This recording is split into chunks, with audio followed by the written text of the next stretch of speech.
Olá, bem-vindos a mais uma monitoria de cálculo fundamental do PET Engenharia Química da Universidade Federal do Ceará. Meu nome é Mariane Silveira e vou estar fazendo essa videoaula com vocês. Hoje nós vamos falar sobre problemas de otimização, certo? Que basicamente são problemas que que a gente vai ter que descobrir os máximos e mínimos de algumas funções. E para isso a gente vai ter que utilizar derivadas para que a gente possa descobrir esses máximos e mínimos. Começaremos então com a primeira questão. Durante várias semanas, o Departamento de Trânsito de uma certa cidade vem registrando a velocidade dos veículos que passam por um certo cruzamento.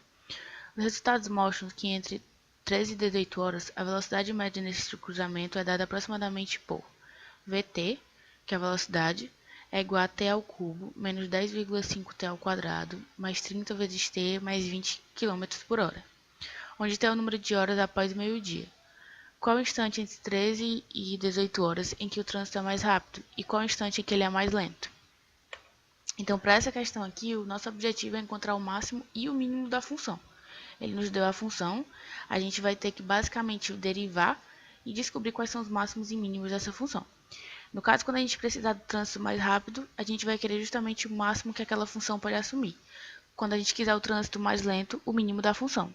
O intervalo de tempo que a gente vai utilizar para fazer isso vai ser o tempo de 1 a 6, porque na questão aqui ele diz que é o número de horas após o meio-dia. Como ele diz após o meio-dia, nós teremos que usar o tempo de 1 até 6.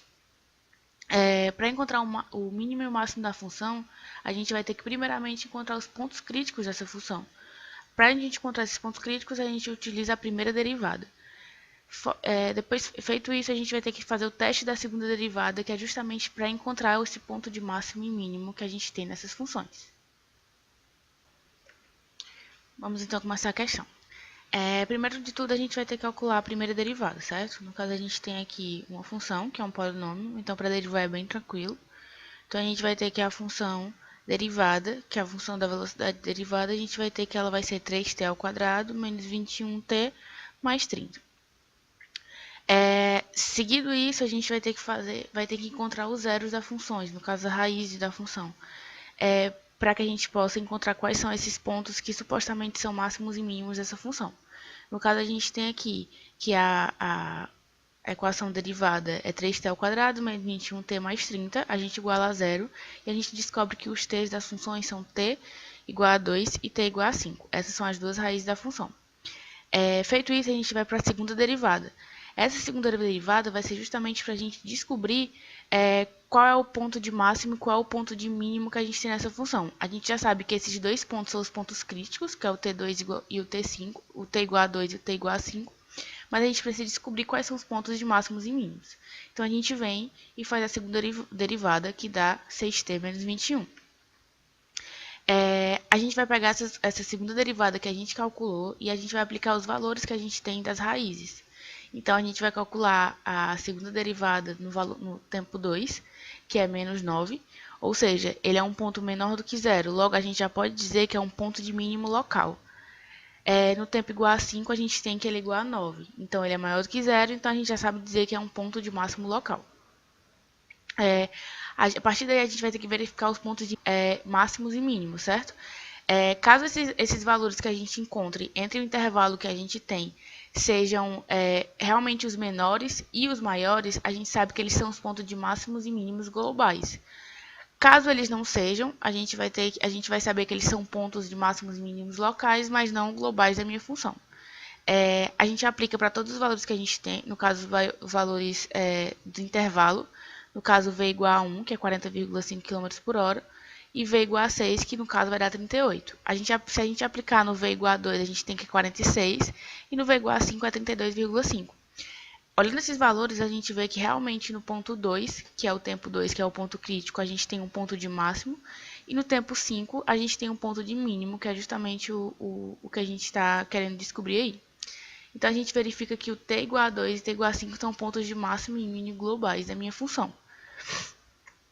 No caso, a resposta da nossa questão é justamente que o trânsito é mais lento às 17 horas, no caso, no tempo igual a 5, com velocidade de 32,5 km por hora e o mais rápido às 14 horas, no caso no tempo igual a 2, com velocidade de 46 km por hora.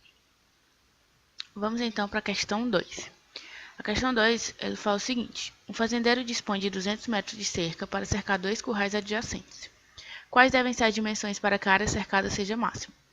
Nesse caso aqui, a gente vai ter que realmente mexer com os valores de perímetro e área para que a gente possa descobrir qual a área máxima que a gente pode ter. Então, nesse caso, o que a gente vai ter? A gente tem as dimensões do perímetro ou do cercado e ele quer que a gente encontre a área cercada máxima. No caso, como a gente quer a área cercada máxima, a gente vai ter que encontrar uma função para a área e derivar essa função área para que a gente possa encontrar esses valores. Então, primeiro de tudo, no caso a gente tem dois valores, que é o x e o y.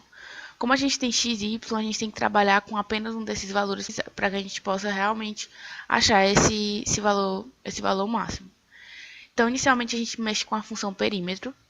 O perímetro, nesse caso, a gente tem que vai ser de 4x mais 2y, no caso é x e x, x e x. E no caso aqui a gente tem 3y, no caso. Então, no caso, como na própria questão, ele diz que ele tem 200 metros de cerca, então a gente vai ter que 200 vai ser igual a 4x mais 3y. A gente separando aqui o y, isolando o y, a gente vai ter que y é igual a 200 menos 4x sobre 3. A gente aplica esse valor de y a uma função área, que é justamente para a gente ter uma função da área em função do valor de x. Então, a gente tem que a área é igual a 2x vezes y, de acordo com a figura que a gente tem. No caso, a área vai ser igual a 400x sobre 3 menos 8x ao quadrado sobre 3. Com esse valor da função área aqui que a gente descobriu, a gente vai descobrir o ponto a partir disso a gente pode obter o ponto de máximo, que é basicamente a gente vai ter que derivar a função área. Quando a gente deriva essa função área, a gente vai ter que a função vai ser 400 sobre 3 menos 16x sobre 3, certo? E a partir daí a gente faz o mesmo processo que a gente fez na outra questão, a gente vai descobrir a raiz da função. Como essa função é uma função do primeiro grau, então a gente vai descobrir um único valor e a gente sabe que esse único valor que a gente descobriu vai ser o ponto máximo da função. A gente vai descobrir o valor a gente vai igualar essa derivada a zero. A gente descobre que o x é igual a 25. Então a gente sabe que o valor de x vai ser de 25 metros. A gente descobre o y a partir do valor de x. No caso, o y é 200 menos 4x sobre 3, então o y é igual a 100 sobre 3. Então, nesse caso, para que a área cercada seja máxima, a gente tem que ter um valor de x igual a 25 metros e um valor de y igual a 100 sobre 3 metros. Vamos agora para a questão 3. Na questão 3, ela é bem parecida com a questão passada, só que nessa questão a gente vai ter que usar, em vez de área, a gente vai ter que usar o volume. Se 1.200 cm² de um material estão disponíveis para fazer uma caixa com a base quadrada e sem tampa, encontre o maior volume possível para a caixa. Então, ele nos dá uma caixa de dimensões x, x e y, e ele quer o maior volume possível, certo? No caso, como ele quer o maior volume possível, a gente vai ter que descobrir uma função para o volume, e a partir disso a gente derivar o volume para descobrir o valor máximo dessa função. Então, vamos lá. Como eu já tinha feito na outra questão, a primeira coisa que a gente vai ter que fazer vai ter que mexer com a função área para que a gente tenha só um dos valores, ou x ou y, certo? No caso, eu escolhi ficar com só o valor de x, para que a gente pudesse descobrir o x e, seguidamente, o y. Então, a gente vai fazer a função área. No caso, a função área dessa caixa, como ele disse que não tem tampa, então a gente vai ter que vai ser x ao quadrado, que é a área da base, mais 4 vezes, certo? Que são os quatro lados aqui, x vezes y. No caso, ele já disse na questão que essa área que ele tem é de 1.200 cm², então a gente tem que 1.200 vai ser igual a x ao quadrado mais 4xy. Isolando o y, a gente tem que o y é igual a 1.200 menos x ao quadrado sobre 4x. A partir disso daqui, a gente vai fazer a fórmula do volume. A gente tem que o volume vai ser de x ao quadrado vezes y, certo? Que é x vezes y. O volume vai ser x ao quadrado, a gente vai substituir o y aqui nessa função.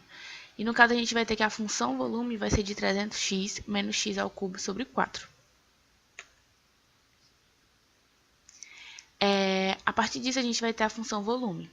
E essa função volume vai ser justamente a função que vai ser utilizada para que a gente possa calcular a derivada dessa função e a partir daí a gente descobrir qual é o valor de máximo. Então, a gente tem aqui a função, a gente vai derivar a função volume. No caso, a gente vai ter que a derivada da função volume vai ser 300 menos 3x² sobre 4. A gente vai descobrir as raízes dessa função. Basicamente, a gente vem e aplica o zero, descobre o zero da as raízes dessa função.